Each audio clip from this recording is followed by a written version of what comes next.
আদিবাসী কর্মী সমাজ আজকে আমরা এসেছি শুধু প্রতিবাদ জানানোর জন্য। কারণ আমাদের 51 এর আগে তারা গ্রেপ্তার গ্রহণ করেছিল, গ্রেপ্তার হয়েছিল, তার প্রতিবাদ করেছিল এবং তারাই তাদের কেসে এসেছিল এখানে হাজিরা দিতে। এবং হাজিরা দিতে আসে উকিলবাবুদের কাছে হেনস্থা হয়, হেনস্থার শিকার হয়ে আমাদের আজকে যে বক্তব্য রাখছে আমাদের সীমান্ত সভা 5 জন ছিল। আমরা এই জন্য এসেছি পুরুলিয়া থেকে যে কেন আসামিদের উপর বা মক্কেলদের উপর এরকমভাবে চড়াও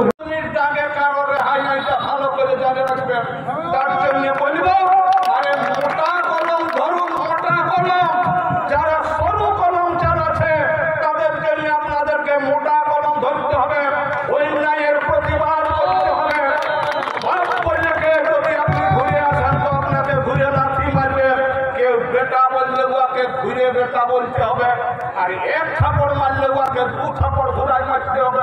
আর এইরকম মিছিল করে কোনো হবে না, ওইখানেই জবাব হবে।